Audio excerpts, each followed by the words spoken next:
जी वो मेरा बेटा, आपको आवाज आ रही है?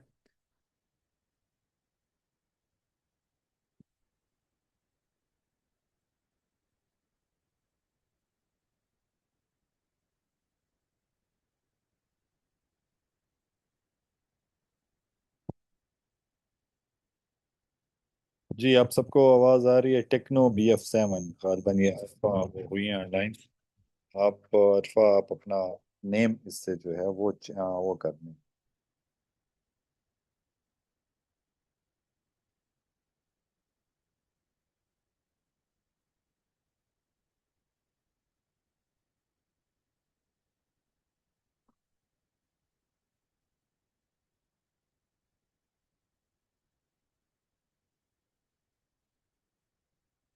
आज शान की प्रेजेंटेशन है और शान नहीं है ऑनलाइन।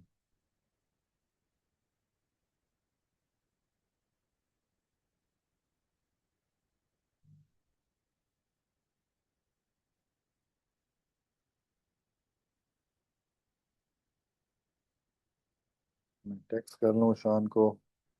एक्चुअली वो मीटिंग जो हमने पहले वो की थी वो सिर्फ कल के लिए शेड्यूल थी, अभी आज का स्केड्यूल में नहीं थी, तो इस वजह से शायद वो मैंने दूसरा लिंक वो कर दिया था ज्वाइन।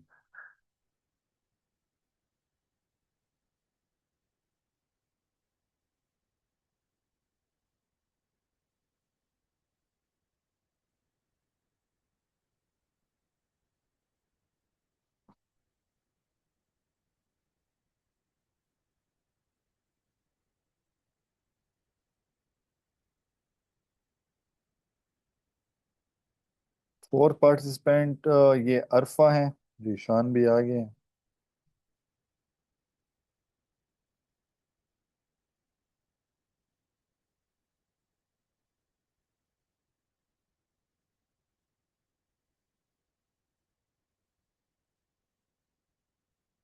शान आप वो हो जाएं अनम्यूट, मैंने आपको वो किया तो है। कर दो।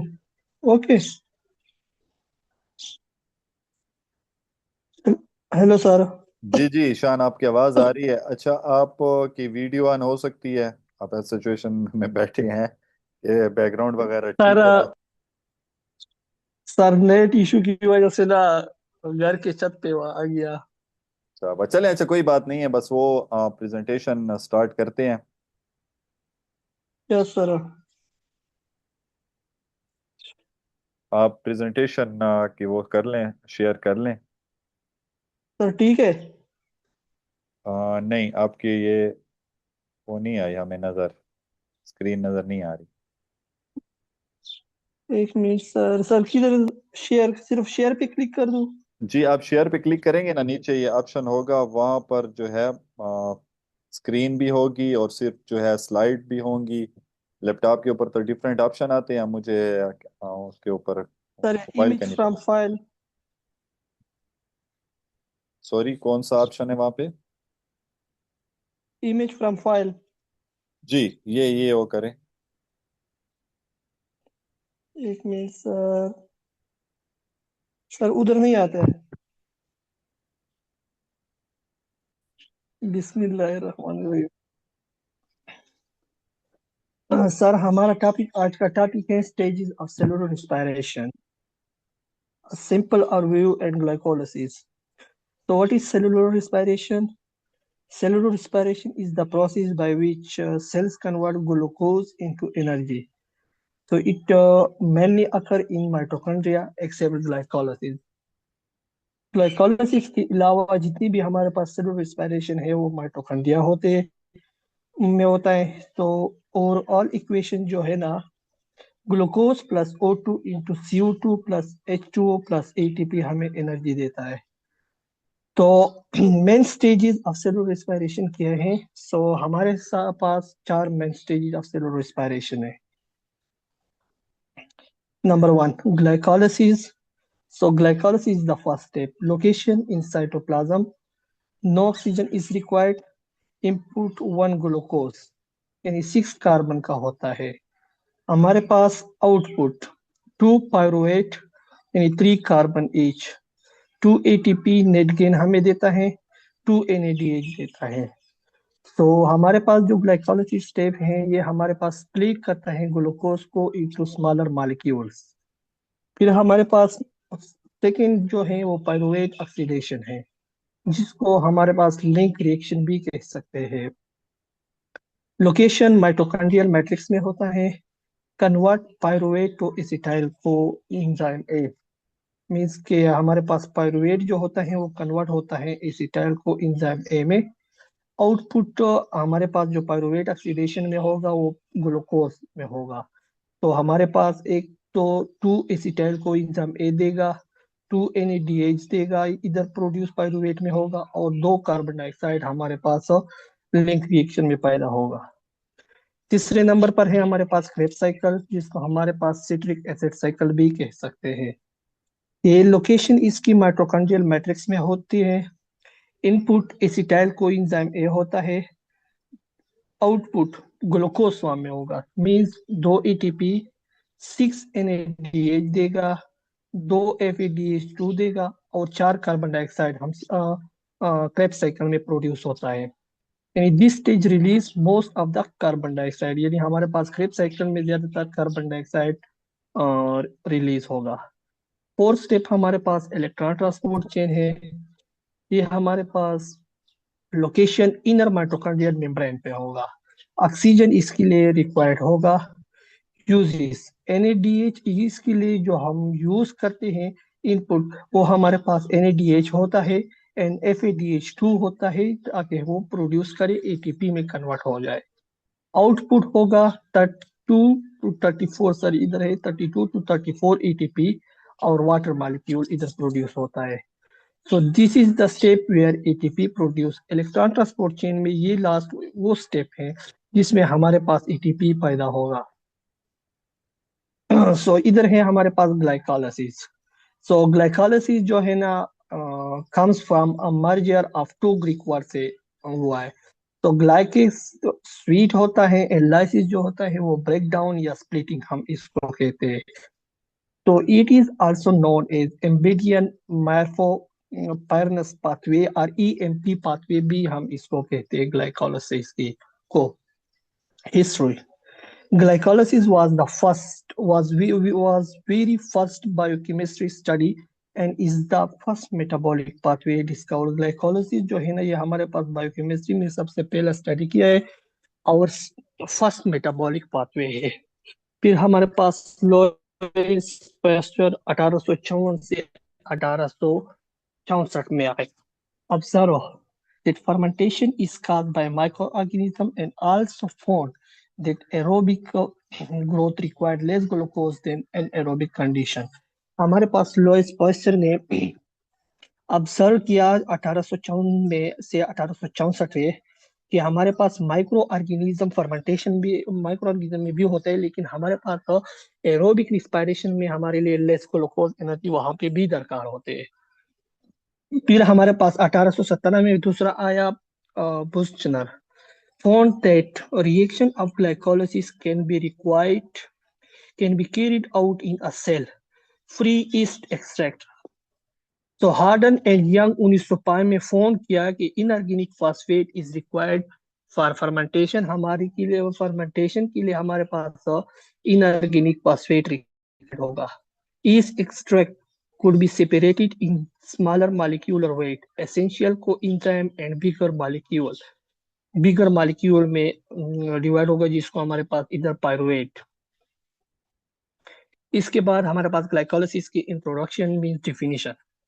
So glycolysis is the sequence of 10 enzyme catalyzed reaction that converts glucose into pyruvate with a simultaneous production of ATP। हमारे पास ग्लाइकोलाइसिस 10 एंजाइम कैटालाइज्ड रिएक्शन है जो हमारे पास कन्वर्ट करता है ग्लूकोज को पायरुवेट में, और ATP को भी प्रोड्यूस करता है इसके साथ। तो इन दिस ऑक्सीडेटिव प्रोसेस, इस ऑक्सीडेटिव प्रोसेस में 1 मॉलिक्यूल ऑफ ग्लूकोज जो होता है वो पार्शली ऑक्सीडाइज होता है तो 2 मॉलिक्यूल ऑफ पायरुवेट में। मीन्स कि ये ग्लाइकोलाइसिस का जो पाथवे है इसमें एक ग्लूकोज मॉलिक्यूल जो होगा वो ऑक्सीडाइज होगा 2 मॉलिक्यूल ऑफ पायरुवेट में। So this major pathway of glucose metabolism occur in the cytosol of all cell. Means ये पाथवे जो होगा वो all सेल के साइटोप्लाज्म में होगा. So this unique pathway occur aerobically as well as anaerobically. ये हमारे पास एरोबिकल भी हो सकती है और anaerobically and does not involve molecular oxygen. इसमें हमारे पास जो मॉलिक्यूलर ऑक्सीजन होता है वो इन्वॉल्व नहीं होता. It also include formation of lactate for pyruvate. इधर हमारे पास पायरुवेट फॉर्मेशन ऑफ लैक्टेट भी हो सकता है फ्रॉम पायरुवेट से.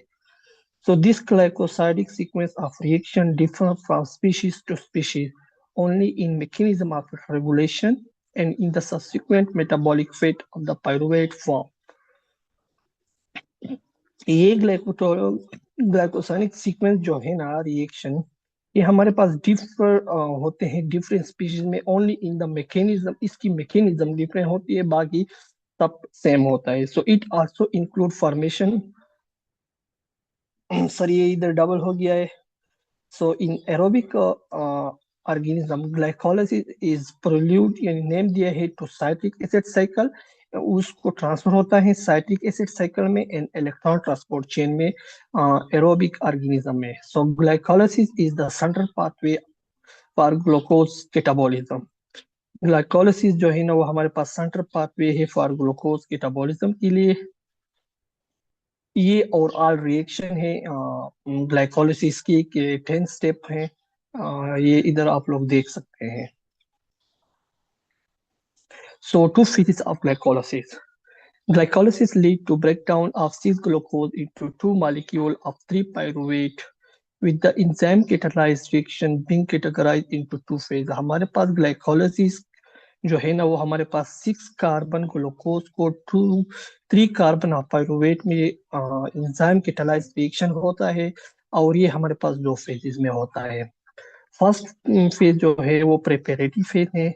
It consist of first 5 step of glycolysis. इसमें हमारे पास ग्लाइकोलाइसिस के 5 फर्स्ट स्टेप होते हैं in which the glucose is enzymatically phosphorylated by ATP to yield fructose 1,6-bisphosphate देता है ADP के जरिए. So this fructose 1,6-bisphosphate is then split into half to yield 2 molecule of 3 carbon containing glyceraldehyde triphosphate and dihydroxyacetone phosphate. हमारे पास ये first step में इधर में हमारे पास 1,6-bisphosphate स्प्लिट होता है 2 मॉलिक्यूल ऑफ 3 कार्बन कंटेनिंग में, जिसमें हमारे पास एक G3P होता है और एक DHAP होता है. ये हमारे पास so this is the first phase result is the cleavage of hexose chain. ये हमारे पास फर्स्ट क्लीवेज होता है जो हेक्सोस चेन कहते हैं इसको. And this cleavage required an investment of 2 ATP molecule to activate the glucose molecule and prepare it for cleavage into 3 carbon compound. ये हमारे पास फर्स्ट स्टेप होते हैं जिसमें हमारे पास 2 ATP molecule यूज होते हैं और ग्लूकोज को प्रिपेयर करते हैं 3 कार्बन कंपाउंड के लिए डिवाइड करना. फिर इसके बाद हमारे पास पे फेज आता है. तो this phase constitute the last 5 reaction of glycolysis. इस स्टेप में हमारे पास glycolysis के लास्ट 3 स्टेप होते हैं. So this phase marks the reaction of ATP molecule during the conversion of glyceryl triphosphate to 2 molecule of pyruvate में convert हो. इधर ये फेज में हमारे पास जो ATP molecule होते हैं वो भी रिलीज होते हैं और हमारे पास ग्लाइसराइल ट्रिफॉस्फेट जो होता है वो 2 molecule of pyruvate में डिवाइड हो जाता है, बन जाता है. तो here 4 molecule of ADP are phosphorylated to ATP. यहाँ पे हमारे पास 4 ATP molecule जो होते हैं ADP molecule ATP में कन्वर्ट होते हैं.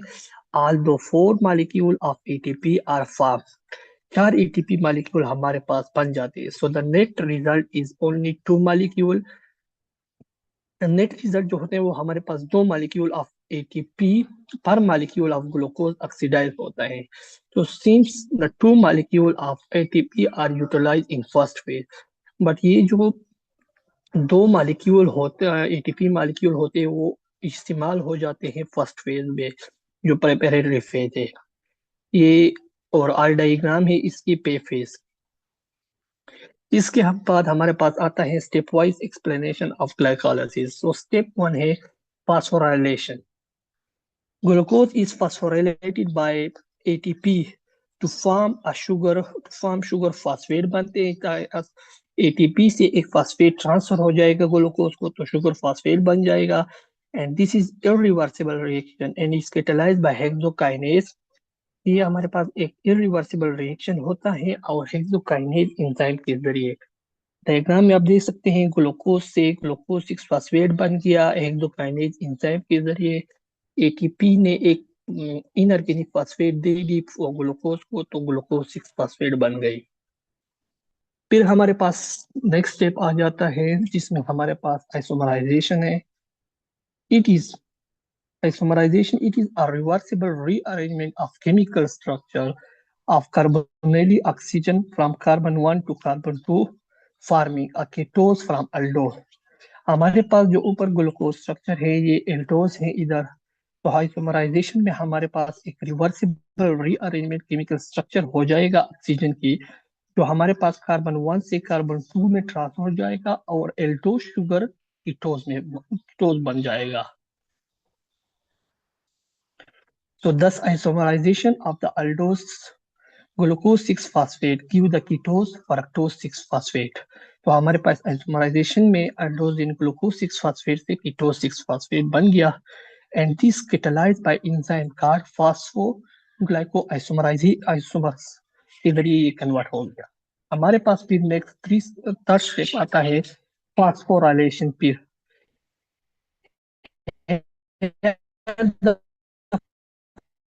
fructose 6-phosphate is phosphorylated by ATP to fructose 1,6-phosphate।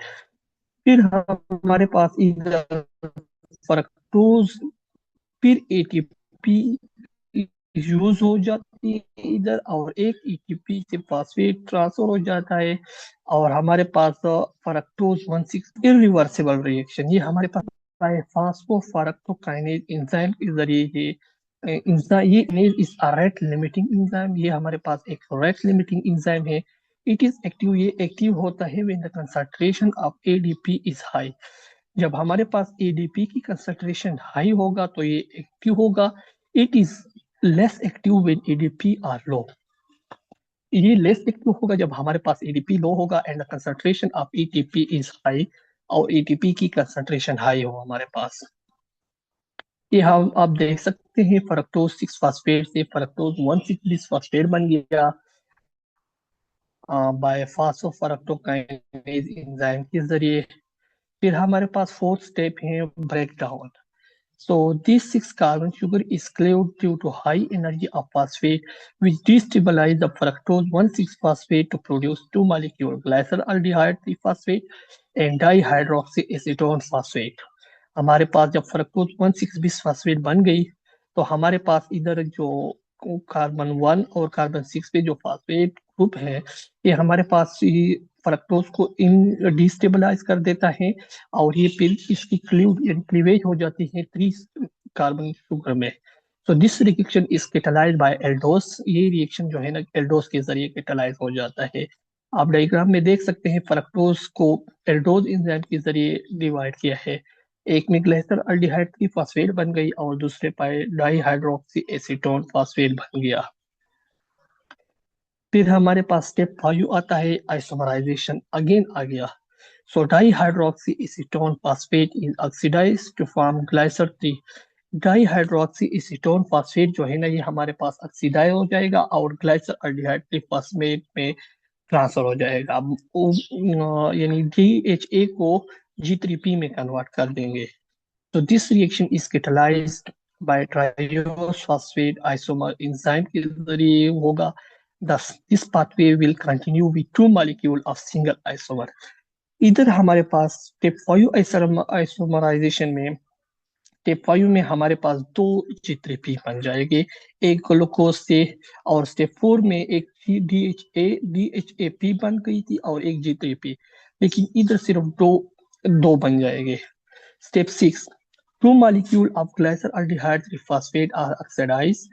दो molecule of glyceraldehyde 3-phosphate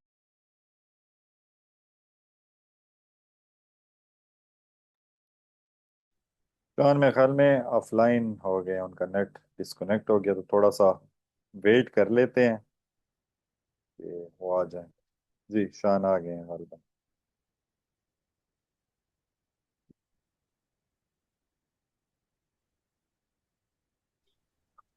जी शान। सर ये तो चला गया। बस वो कर लें, खैर है, कोई मसला नहीं, फिर से वो कर लें।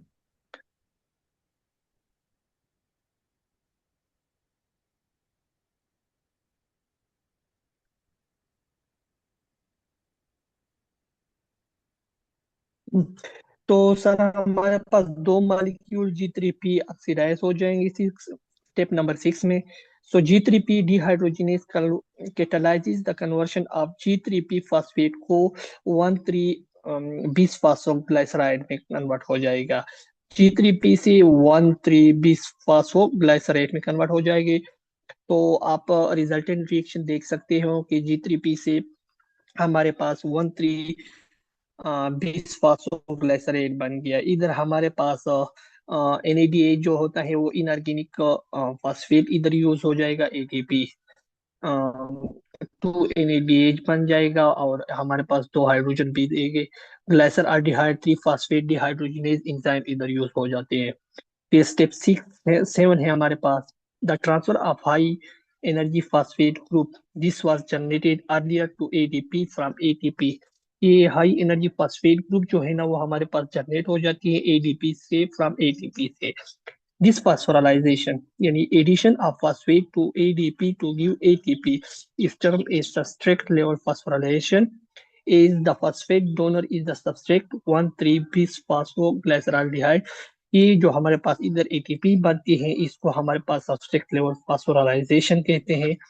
So the product of this reaction is the two molecule of 3 phosphoglycerate और इधर हमारे पास फॉस्फेट रिलीज हो जाएगा, दो ATP मॉलिक्यूल बनेंगे। तो इस वजह से फिर इधर हमारे पास रिएक्शन में जो प्रोडक्ट बन जाएगा वो हमारे पास 3 फॉस्फोग्लाइसरेट होगा। इधर डायग्राम में हो देख सकते हैं 1,3 बिसफॉस्फोग्लाइसरेट को 3 फॉस्फोग्लाइसरेट में कन्वर्ट हो गया और 2 ADP जो है ना वो ATP में उस 1,3 बिसफॉस्फोग्लाइसरेट ने ATP को रिलीज की, फॉस्फेट को रिलीज किया और ADP से ATP बन गई। और इसमें हमारे पास फास्फोग्लिसरेट काइनेज एंजाइम यूज होता है जो फर्स्ट सबस्ट्रेट लेवल फास्फोराइलेशन काम करता है इधर, यानी फर्स्ट इधर दो ATP बन जाएंगे। स्टेप 8 है the remaining phosphoester linkage in 3 phosphoglyceride means के रिमेनिंग जो फास्फो ईस्टर लिंकेज है 3 PGA 3 PG में is move from carbon 3 to carbon 2। ये कार्बन 3 से कार्बन 2 में मूव जाएंगे because of relatively low free energy of hydrolysis. Because इधर energy low होगी तो कार्बन 3 से ये फॉस्फेट जो होगा वो कार्बन 2 में ट्रांसफर हो जाएगा टू फॉर्म फास्फोग्लाइसराइड जो हमारे पास 2 फॉस्फोग्लाइसराइड बन जाएगा। रिएक्शन है फास्फोग्लाइसरेट म्यूटेज एंजाइम ये काम कर जो ट्रांसफरिंग करता है। 9 है dehydrogenation of 2PG। So this is the second reaction in glycolysis where a high energy phosphate compound is formed। ये फिर हमारे पास सेकेंड रिएक्शन है ग्लाइकोलिसिस में जिसमें हाई एनर्जी फॉस्फेट कंपाउंड बनेगा। तो the two phosphoglyceride dehydrate by the action of enolase to phosphophényl pyruvate बन जाएगा इधर 2PGA से। and this compound is the phosphate ester of the enol tautomer of pyruvate। enol tautomer pyruvate है and this is reversible reaction। ये reaction जो है ना वो हमारे पास रिवर्सिबल रिएक्शन है। H2O रिलीज होगा तो फास्फो इनोल पाइरुवेट बनेगा। स्टेप 10 है transfer of phosphate from PEP यानी phospho phenol pyruvate to ADP phosphate group को ट्रांसफर करना। So this is the last step and irreversible in which the high energy phosphoryl group is transfer from PEP to ADP में transfer हो जाएगा। और ये reaction जो होता है वो हमारे पास कैटालाइज होता है पाइरुवेट काइनेज एंजाइम के जरिए। So this is the second substrate level phosphorylation reaction in glycolysis which yield ATP. हमारे पास सबस्ट्रेट लेवल फॉस्फोराइलेशन की ये सेकेंड है ग्लाइकोलाइसिस में, जो हमारे पास एटीपी बना देगा। एक स्टेप 7 में बन गई थी और एक स्टेप 10 में बनती है। तो this is the non oxidative phosphorylation, और ये जो होता है वो हमारे पास नॉन ऑक्सीडेटिव फॉस्फोराइलेशन होता है। मीन्स कि ग्लाइकोलाइसिस जो होती है मॉलिक्यूलर ऑक्सीजन इसके लिए रिक्वायर्ड नहीं होती, तो इस वजह से नॉन ऑक्सीडेटिव इसको कहते हैं। और all balance sheet of glycolysis है। So each molecule of glucose give two molecule of glyceride phosphate देते हैं। Therefore, the input of all the total reaction can be summarized as glucose plus 2 ATP use होता है, 2 inorganic phosphate, 2 Na plus NAD plus use होते हैं, NADH use होता है, plus 2 hydrogen होते हैं, प्लस 4 ADP यूज हो जाती है। फिर हमारे पास 2 पाइरुवेट देते हैं, प्लस 2 हाइड्रोजन प्लस 4 एटीपी, और 2 वाटर मॉलिक्यूल, 2 NADH और 2 ADP देते हैं। तो cancelling the common term from the above equation, we get the net equation for glycolysis। यानी अगर आप इसको कैंसिल कर दिया और आपको नेट गेन देगा कि क्या क्या बन जाएगा लास्ट में। तो ग्लूकोज यूज होती है 2 inorganic phosphate, 2 ADP plus 2 NAD plus. आखिर में हमें देगा 2 pyruvate plus 2 NADH plus 2 ATP plus 2 hydrogen plus 2 H2। Means के ऊपर जो यूज हो गए और आखिर में हमें ये सिर्फ मिल गए। ये जो ऊपर अपर रिएक्शन में ना है, इसमें हमारे पास ग्लूकोज के फर्स्ट स्टेप में ये यूज हो गए, ग्लूकोज के पे अप फेज में हमें ये दिया गया है। तो नेट रिएक्शन में हमारे पास 2 pyruvate plus 2 NADH plus 2 ATP ये दिया है। So thus the simultaneous reaction involved in glycolysis are glucose is oxidized to pyruvate, NAD plus is reduced to NADH, और NADP को फॉस्फोराइलेट, इस ये स्टेप होते हैं। इसमें NAD प्लस रिड्यूस होता है NADH में, ग्लूकोज ऑक्सीडाइज होता है पायरुवेट में, और ADP को फॉस्फोराइलेट होता है ATP। और सर ये ऑक्सीडेशन ऑफ पायरुवेट है, बट सर मैंने इसको रीड नहीं किया है। ठीक है, कोई मसला नहीं है। इससे आगे मतलब कितनी स्लाइड मजीद आपने बनाई हैं? सर 2 हैं, एक ये बस ये लास्ट वाला है। तो देख लें, अगर मतलब इसमें कुछ आता है आपको या वो करना है तो आपको कर लें, नहीं तो खैर है, कोई मसला नहीं है। सर ये तो वैसे reading if oxygen is available pyruvate के लिए, तो एरोबिक रिस्पिरेशन में ये फॉरवर्ड जाएगा, यानी यूकेरियोटिक सेल में pyruvate molecule produce at the end of glycolysis are transfer into mitochondria में ट्रांसफर हो जाएगा। ये जो पाइरुवेट मॉलिक्यूल है which are the sites for cellular respiration, जो हमारे पास सेलुलर रिस्पिरेशन का मेन जगह है। तो there pyruvate will be transfer into acetyl group, pyruvate जो होता है वो हमारे पास एसिटाइल ग्रुप में ट्रांसफर हो जाएंगे। that will pick up and activate by a carrier compound called coenzyme A। इधर हमारे पास coenzyme A वो होता है, वो हमारे पास ये एसिटाइल को पिक कर देते हैं। So the resulting compound is called acetyl co A. तो ये जो रिजल्टिंग कंपाउंड आखिर में हमारे पास बन जाएगा वो एसिटाइल को ए होगा। तो acetyl co A is made from vitamin B5, ये हमारे पास विटामिन B5 से बनता है, जिसको पेंटोनिक एसिड कहते हैं। तो vitamin B5 acetyl co A can be use in a variety of way by the cell, variety of way में यूज होता है, but it major function to deliver acetyl group derived from pyruvate. हमारे पास इधर इसकी जो major function है ना, ये हमारे पास एसिटाइल ग्रुप जो बन गया है पाइरुवेट से लिया है, वो हमारे पास जो है ना वो to the next stage of pathway glucose catabolism में ट्रांसफर करेगा। So breakdown of pyruvate, in order for pyruvate which is the product of glycolysis की जो प्रोडक्ट है pyruvate is enter the citric acid cycle में enter हो जाएगा। The next pathway in the cellular respiration में है and it must undergo several changes, और इसको सेलुलर रिस्पिरेशन एसिड साइकिल में जब वो इंटर होगा तो वो सेवरल पाथवे से चेंज होगा। तो the conversion is three step process है, जिसमें है carbonylic group is remove from pyruvate, carbonyl carboxyl group जो है ना वो रिमूव होगा, releasing a molecule of carbon dioxide into the surrounding media. Carbon dioxide जो होगा वो रिमूव होगा first. So the result of this अच्छा स्टेप शान, ये is a detail to carbon मतलब हाइड्रो। शान ये डिटेल ना पढ़े, बस स्टेप पढ़ें, क्योंकि टाइम हमारे पास तकरीबन 7.5 मिनट है, तो इसको मैं फिर आगे कोई क्वेश्चन वगैरह तो वो हम डिस्कस ओके करें। सर। जी। सर दूसरे स्टेप में है N is reduce to NADH में रिड्यूस होगा। और स्टेप 3 में है acetyl group is transfer to coenzyme. Acetyl group जो बन जाती है और कोएंजाइम ए में ट्रांसफर हो जाएगा और coenzyme resulting in acetyl coenzyme A बन जाएगा। चलें ठीक है और बस। ये acetyl coenzyme to carbon dioxide. बस ये तो ओके सर। ठीक है, बस ये सही है। अच्छा इसमें अभी हमारे पास तकरीबन 7 मिनट हैं, तो मैं इस तरह कर लेता हूँ कि सबको अनम्यूट कर देता हूँ, ताकि आप लोगों का कोई क्वेश्चन वगैरह या कोई डिस्कशन है और वो आप लोग वो कर लें। फिर बाकी जो है मैं ओवरव्यू भी इसका वो करते हैं, जो चीज़ें इसके अंदर इंपॉर्टेंट हैं तो उसको भी थोड़ा सा डिस्कस करते हैं। तो आप लोग जो जो ऑनलाइन हैं सारे स्टूडेंट बेटा ये हो जाएं, अनम्यूट कर दें।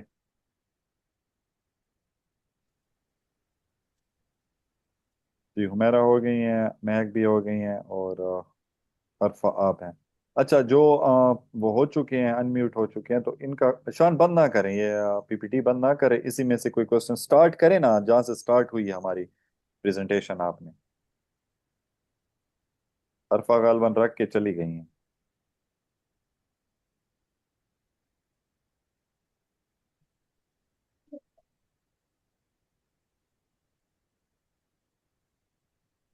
जी यहाँ से।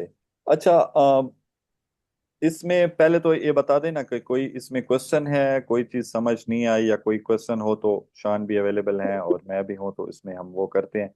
नहीं तो मैं ओवरऑल इसका जो है जो हमने वो किया उसको समराइज करते हैं।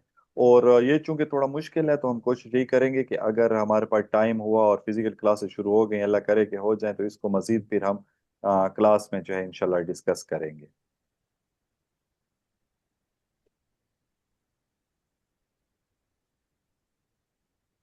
स्टूडेंट सारे, आवाज़ किसी की नहीं आ रही, कोई क्वेश्चन वगैरह, या मैंने कहा कि कोई चीज़ समझ नहीं आई तो इसमें वो बताएं आप लोग। सर अस्सलाम वालेकुम। सर वाले इसमें इस्लाम। क्वेश्चन तो कोई नहीं है, क्वेश्चन लेकिन ये सर स्लाइड्स बहुत ज्यादा मुश्किल नहीं है नहीं और थ्योरी है लेंथी भी। सारी, तो अब कुछ तो होगा ना, आप लोग ऐसे तो नहीं है कि बिल्कुल ही दो दो लाइनें तो नहीं हो सकती ना, कुछ तो होगा। सर फिर आप डिटेल में समझा दें, फिर अल्लाह करेगा हो जाएगा ये भी इंशाल्लाह। इंशाल्लाह हमारे वो हो जाए, क्योंकि ये टर्मिनल के कोर्स है, तो हम डिटेल में जो है इसको मजीद वो डिस्कस करेंगे, क्योंकि रिएक्शंस वगैरह जो भी हैं तो हम इंशाल्लाह इसको वो ये करेंगे। सर सर इसको मिड्स में नहीं रखेंगे फिर? नहीं नहीं, मिड में वही है जो हम कर चुके हैं, कल हुमेरा वाली प्रेजेंटेशन और ये आज शान वाली, ये टर्मिनल के लिए है आप लोगों के। ओके सर, ठीक है सर। जी। सर इससे अगर शॉर्ट बनाऊं ना तो बिल्कुल बंदे को समझ नहीं आएगा। वो जाहिर बात है कि इसमें सीरीज ऑफ रिएक्शंस हैं, तो वो फिर ऐसे समझ नहीं आती। Yes sir, series of reaction इसलिए तो लंबा बन गया। अच्छा इसका मैं ओवरव्यू आप लोगों को वो कर देता हूँ, थोड़ा सा हम लोग डिस्कस कर लेते हैं। सेलुलर रेस्पिरेशन कल भी हमने डिस्कस किया था, ये नेक्स्ट स्टेप होता है फोटोसिंथेसिस के बाद, के जब ग्लूकोज को कन्वर्ट किया जाता है ATP में। उसका फर्स्ट स्टेप जो है बेसिकली वो ग्लूकोज है, और सॉरी ये है ग्लाइकोलिसिस है। नाम से जाहिर है कि ग्लूकोज की लाइसिस होगी, ब्रेक डाउन होगी। अब ब्रेक डाउन जब होगी तो इसमें अच्छा ये हम आमतौर पर तो यही वो करते हैं कि जो सेलुलर रेस्पिरेशन होती है उसमें ATP बनते हैं। लेकिन इसमें एक चीज ये है एडिशन के, जो ग्लाइकोलिसिस का प्रोसेस होगा जो हमने आज डिस्कस की है, तो इसमें पहले ATP की जरूरत पड़ती है, फिर जाके जो है नेट गेन या बाद में जो है जाके हमें ATP प्रोड्यूस होंगे। पहले ATP की जरूरत पड़ेगी रिएक्शन को स्टार्ट करने के लिए। शान नेक्स्ट स्लाइड करें ना।